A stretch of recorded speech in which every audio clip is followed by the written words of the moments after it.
Ce modèle de la communauté, toutefois, le conduira non pas aux abords de l'actuelle école de Francfort, mais au contraire vers une confirmation de la lecture gadamérienne. L'herméneutique, voulant être communauté, voit dans sa méthode culminer dans la certitude divinatoire.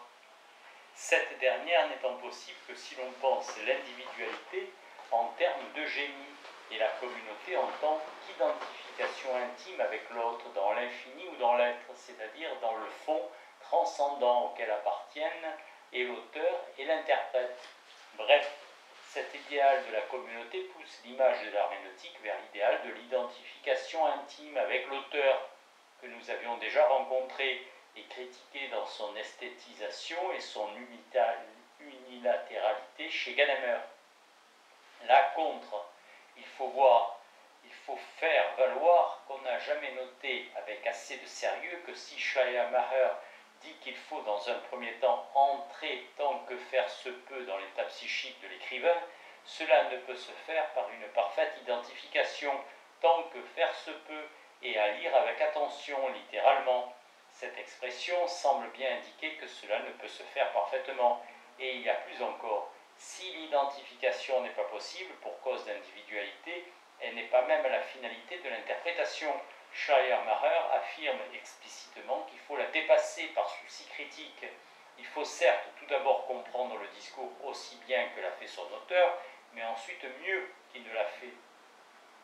L'idéal n'est pas l'identification, celle-ci n'étant qu'un moment du processus de compréhension, mais la reconstruction intellectuellement productive, en ce qu'elle féconde l'interprète, ce qui est toujours visé, c'est le développement de l'esprit, l'effectuation de la raison qui se comprend moins par son ancrage romantique et esthétique qu'au moyen de l'unité de sa pensée philosophique.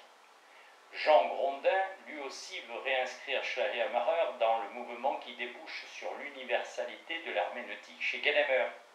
Selon une démarche désormais classique, l'auteur reprend les thèses premières de Kimmerley. Pour les critiquer et revenir simplement à l'importance de l'interprétation psychologique, il souligne l'originalité toute relative de la généralisation de l'herméneutique par Schleiermacher dès qu'on l'inscrit dans une histoire instruite de l'herméneutique.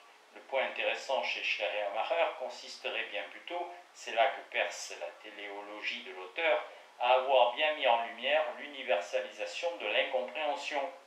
Cette universalisation de l'incompréhension permettrait de mettre en valeur une prétendue angoisse ou un souci ancré dans le romantisme, qui serait l'authentique origine de cette généralisation. L'insécurité inextinguible de l'individualité avait été jusqu'à conduire Schleiermacher à universaliser le règne de la mécompréhension. La pratique plus rigoureuse de l'art de comprendre, celle qui prend la mécompréhension pour point de départ, est dite plus angoissée, puisque jamais la mécompréhension ne peut se dissiper entièrement. C'est là que l'auteur voit la raison de la promotion de la dialectique qui va de pair avec l'universalisation du malentendu et confère à l'herméneutique de Schleiermacher toute sa gravité. L'individu, qui reste constamment exposé au danger de l'errance, ne peut conquérir son savoir que sur la voie du dialogue et de l'échange d'idées avec autrui. Le souci, la sorgue existentielle qui, de Heidegger, conduit à Gadamer, est-elle cependant vraiment première dans la fondation du processus rigoureux de la compréhension? Ce point reste pour le moins problématique, puisque nous verrons que la méthode laxiste était inopérante pour corriger la mécompréhension et que donc le fondement de la méthode plus rigoureuse n'a pas une assise simplement existentielle. La mécompréhension comme point de départ a d'abord un rôle technique. Elle invite le lecteur qui veut comprendre à faire comme si il ne comprenait pas afin de pouvoir comprendre mieux. Quant à l'éthique de Schleiermacher, elle représente une vision de la compréhension et de l'entente qui, si jamais elle ne sera parfaite, n'est cependant pas l'écho d'une angoisse particulière. Elle est fondée sur l'espoir d'un accomplissement de la raison. S'il fallait quelque part saisir une source de l'angoisse ou du souci, ce serait d'abord, me semble-t-il, dans le Wörer, d'où de la doctrine de la foi. Le sentiment religieux, en effet, nous interroge sur un objet originel, sur la racine de notre être. Le sentiment religieux, en étant le sentiment de la dépendance pure et simple, renvoie à ce qui le dépasse et en cela le rapport avec Dieu. la signification vraiment originaire de Dieu n'étant autre que celle de la question de l'origine de notre être fini telle qu'elle se pose à la conscience de soi. Si la conscience est en partie position de soi par soi, elle est aussi conscience de ne s'être pas soi-même posée ainsi, et conduit à la question Woher. Dieu est la réponse à cette question. Le sentiment religieux renvoie donc du cœur de la conscience de soi à un autre que soi. Les discours sur la religion, repris en ce sens, marquent bien l'angoisse qui, à la différence du sentiment esthétique reposant sur une satisfaction, habite le sentiment religieux. Schleiermacher se demande en effet dans le troisième discours comment le sens de l'art, pris en lui-même, se transforme en religion. Comment, malgré le calme dans lequel toute jouissance isolée plonge l'esprit, ce dernier se sent néanmoins poussé à réaliser les progressions qui peuvent le conduire à l'infini. Le sentiment esthétique procure par l'intuition de l'unité harmonieuse calme et jouissance qui caractérise la présence de la satisfaction. Mais l'esprit est aussi, et c'est là l'essence du sentiment religieux, poussé vers la recherche de l'unité dans un mouvement de dépassement, d'échappement. De ce fait, le sentiment religieux est littéralement inquiétude, expression d'un souci concernant l'origine du soi, que l'expression de ce souci appelle une herméneutique de la piété, nous le montrerons. La réaction de l'herméneutique fondamentale. Les limites de la lecture de l'ontologie fondamentale permettent de comprendre la réaction dont Peter Zondi est l'initiateur exemplaire. Contre une herméneutique qui est principalement celle du Dasein, il affirme avec Schleiermacher qu'elle doit rester en tant que Kunstlehre, la méthodologie des sciences de l'homme. Il s'agit donc de réhabiliter la conception technique de l'herméneutique. L'herméneutique dite philosophique étant partielle ou partiale, car elle doit être en tant que méthode principalement une herméneutique matérielle. Zondi a une lecture précise qui cherche à mettre en relief la modernité de Schleiermacher dans la perspective de la théorie littéraire. En analysant exclusivement ou principalement son herméneutique, il montre que si on peut voir en lui dans sa méthode d'analyse un structuraliste avant la lettre, les prémices philosophiques de sa conception de la langue demeurent celles de l'idéalisme allemand. Étant intéressé aux théories littéraires, l'ancrage philosophique de Schleiermacher est en revanche bien moins approfondi. Herméneutique et néostructuralisme, Manfred Frank. Tel n'est plus le cas chez Manfred Frank, qui, partant explicitement des appels de Zondi, articule théorie de la littérature et philosophie. Sa finalité est claire, tâcher de concilier structuralisme et herméneutique, en tenant compte d'une part de la structuralité des textes, de l'autre des innovations de sens, d'une subjectivité consciente, c'est-à-dire unir l'argument néo-structuraliste contre la centralité du sujet et une solide théorie du sujet. La thèse magistrale de Manfred Frank, parue en 1977, est sans aucun doute la plus importante depuis le travail de Dittler pour stimuler les recherches sur la philosophie de Schleiermacher. Son point de départ consiste à opposer l'herméneutique existentielle au défi structuraliste. Frank passe ainsi en revue à Heidegger, Gadamer, appelle à Habermas, Sartre, Ricoeur, Derrida et Lacan. Schleiermacher a dans cette démarche une fonction stratégique définie, permettre d'établir une juste synthèse entre tous ces penseurs contemporains. La dernière partie, où Schleiermacher est plus particulièrement mis en rapport avec Sartre, a précisément pour objet le dépassement du conflit entre l'analyse structurale des textes et l'interprétation attachée à la compréhension du sens. Entre ces deux pôles se déploie une interprétation extrêmement riche de Schleiermacher articulée en deux temps. Premièrement, analyse du fondement de l'herméneutique dans une théorie du sujet et la dialectique. Deuxièmement, analyse de l'herméneutique proprement dite, à savoir de sa généralité, de la structure de l'universel singulier, de la situation de l'herméneutique générale dans le système de la communication et du rôle du schématisme linguistique. Partant de la doctrine de la foi et de la dialectique, en passant par Fichte et Sartre, Manfred Frank essaie de reconstituer la théorie du sujet chez Schleiermacher. En deux mots, comme en mille, il s'agit de montrer l'insuffisance du modèle classique de la conscience de soi saisie comme réflexion en revenant à un sentiment de soi, le sujet pouvant être fondé sans qu'on prétende qu'il soit à lui-même entièrement transparent. Pour paraphraser Lacan, on montrera que quelque chose dans le sujet échappe au sujet. Dans l'ultime raison du sujet, Franck résume clairement cette thèse. Nous citons dans les premiers paragraphes de sa doctrine de la foi et dans la dialectique 1822, Schleiermacher a montré pourquoi le principe et l'ultime fondement de la nouvelle philosophie, la conscience de soi, sont entrés dans une crise. La conscience se tient, selon son expression, dans une détermination dont elle ne peut pas se considérer elle-même comme l'auteur et qu'elle doit pour cette raison nommer transcendante. Dès qu'elle se saisit elle-même en tant que ce qu'elle est, elle porte déjà en elle la trace d'un retard irrécupérable par rapport à elle-même, dont, ne pouvant disposer de la détermination, elle se sent marquée, c'est-à-dire dépendante. C'est en partant de là que Franck va caractériser herméneutique et dialectique. Il s'appuie en cela sur la dialectique, surtout en sa définition tardive, c'est-à-dire sa version plus décidément communicationnelle, pour montrer quel est le mouvement, calqué sur la parole, vers un savoir visé jamais établi de par la transcendance du fondement du savoir. La vérité reste consensuelle, le savoir suprême une idée régulatrice. Quant à l'herméneutique, elle est la manifestation de l'universel individuel. L'universel n'existe qu'en tant que singulier. Initialement lié à la finitude de la conscience, Franck découvre donc chez Schleiermacher une critique de la philosophie systématique, qui est réfléchie en toutes ses parties sur la notion d'individuel. Cet aspect de la pensée de Schleiermacher a depuis toujours, et a commencé par Dickler, été au centre de nombreuses recherches, notamment dans l'étude des différentes étapes de son éthique. Dans la perspective contemporaine et qui intéresse Manfred Frank, la volonté de faire ressortir l'individuel, le non identique face à la domination de l'identité du concept rapproche Schleiermacher tant de l'école de Francfort que des néo-structuralistes, tout en présentant une théorie de la formation de la conscience subjective qui échapperait aux apories du modèle classique de la réflexion.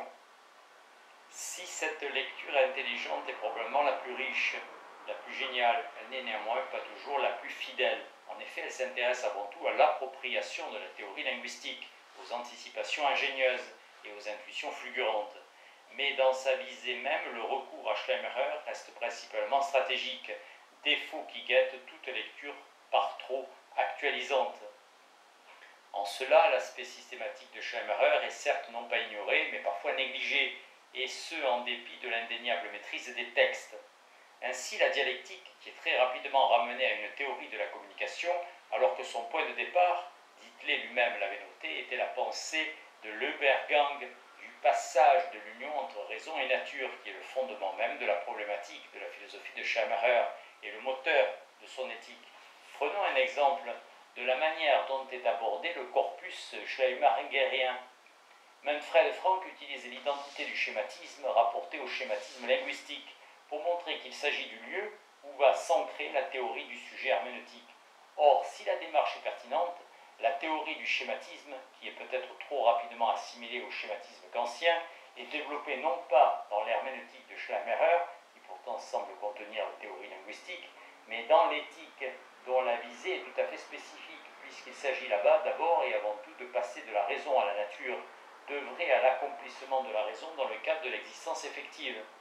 Comprendre le schématisme appelle donc une discussion de l'éthique, ce que Manfred Frank ne fait pas vraiment. Cette carence s'explique peut-être par l'embarras que présente le projet éthique quand on veut faire de Schleiermacher un néostructuraliste, puisqu'il faudrait le rapprocher davantage des autres systèmes de l'idéalisme transcendantal ou absolu.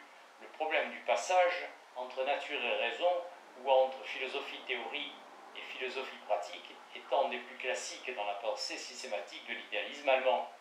Et il ne s'agit pas là d'un point de détail, dans la mesure où la visée éthique n'est pas même absente de l'herméneutique, puisqu'on y lit qu'au fond l'herméneutique, en son développement historique, n'est rien d'autre que l'esprit pensant qui se découvre peu à peu lui-même. Il faut donc nécessairement en tenir compte si on veut vraiment comprendre l'herméneutique. Mais Manfred Frank a pour incontestable mérite d'avoir su mettre la question du sens et de la compréhension au centre de la réflexion de Schleiermacher, qui, il avait fait valoir contre Michel Foucault, marque un seuil épistémologique décisif escamoté en certaines de ses lectures. La question du sens, c'est là, à mon avis, une intuition fondamentale de Schleiermacher, certainement redevable à sa position théologique, peut en effet être thématisée en dehors d'une réflexion ontologique. Le sens est d'un côté, pour ainsi dire, indépendant de la question de la vérité inaccessible aux êtres finis que nous sommes.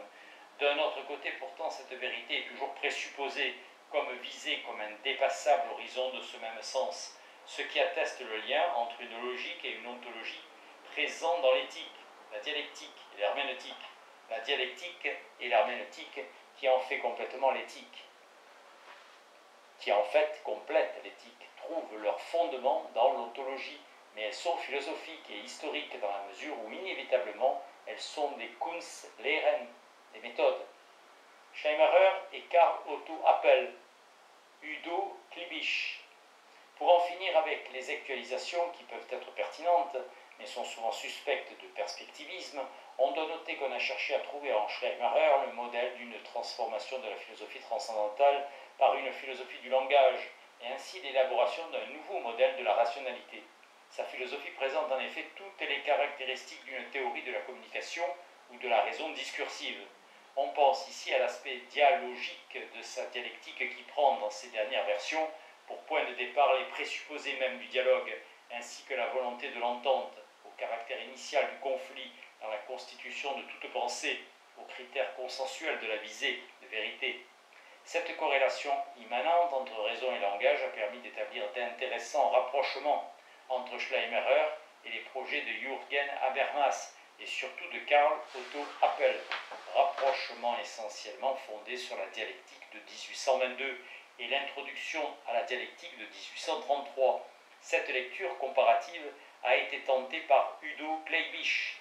Des rapprochements saisissants avaient déjà été notés par Manfred Frank dans sa thèse, qui ont été élaborés lorsqu'il a, une fois encore à des fins tactiques, repris Schleimacher pour intervenir dans le débat opposant Habermas à Lyotard, à la recherche l'un et l'autre d'un accord dans la discussion ou la pensée du différent. Schleimacher développerait comme Appel une théorie de la raison communicationnelle, et ce dans une perspective transcendantale, ce qui sans aucun doute est pertinent, si toutefois on en marque les limites. Et Kliebisch ne tient compte que de la première partie de la dialectique de Schleimacher, sur laquelle il fonde entièrement son étude, à savoir la partie transcendantale qui a pour finalité de fonder la possibilité du savoir, c'est-à-dire l'unité de l'être et de la pensée. Or, Schleimacher affirme toujours très clairement que puisque la construction est notre but authentique, le formel est notre but ultime. Le but n'est pas seulement l'accès au fondement du savoir, mais aussi la mise au point des techniques de sa réalisation, cette dernière étant au fond capitale.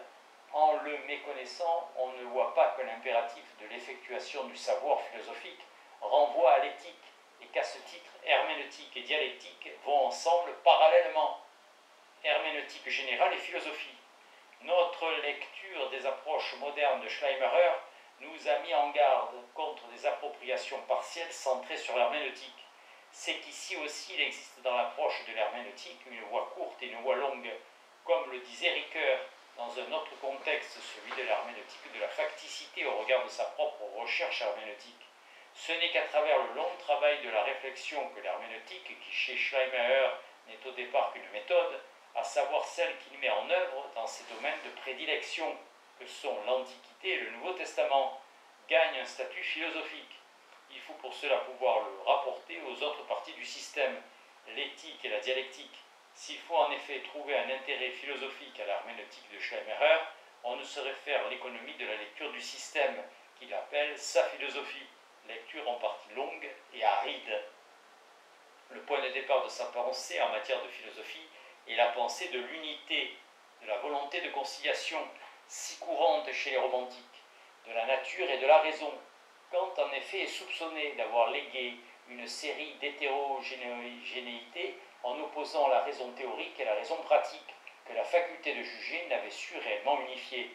Voilà pourquoi Schleimacher inaugure sa philosophie par l'éthique, qu'il définit précisément comme le mouvement qui cherche en partant de la raison à s'unir avec la nature ou à la rendre rationnelle. Cette visée commune à la plupart des post-kantiens est solidaire de l'idée que la philosophie doit s'accomplir comme système. Les post-kantiens renforcent la déduction logique en même temps que la réflexion sur l'unité, la rationalité permettant d'enchaîner les concepts avec plus de rigueur, pouvant produire une totalité structurée. ce qui incitera Schleiermacher à supposer une unité de la pensée et de l'être et à s'interroger sur la façon dont nous pouvons la connaître ou y accéder. Pour illustrer ce geste de la pensée, sans entrer dans les détails, rappelons les grands types de synthèse entre nature et esprit auxquels Schleiermacher s'est essayé dans le sillage d'autres post-kantiens. Certaines de ces synthèses trouvent d'ailleurs leur source chez Kant lui-même, dans la mesure où le projet est systématique. La diversité des perspectives dans l'établissement de l'unité ne signifie pas qu'elles soient exclusives les unes des autres, bien que s'inscrivant dans des horizons variables, théologiques ou philosophiques. Les synthèses dans lesquelles s'opère le dépassement de la scission doivent toujours logiquement se compléter et finalement coïncider, car si elles se révélaient absolument incompatibles, l'unité absolue resterait fort problématique, puisqu'immanquablement brisée, on peut distinguer trois synthèses. Une synthèse religieuse qui perçoit immédiatement l'infini dans le fini, développée dans les discours sur la religion et dans la doctrine de la foi. Une synthèse éthique qui œuvre à la rationalisation de la nature, brouillon sur l'éthique éthique, et une synthèse dialectique qui cherche à développer de manière pure la pensée dans sa correspondance avec l'être, la synthèse nature-raison étant dans son accomplissement vérité dialectique.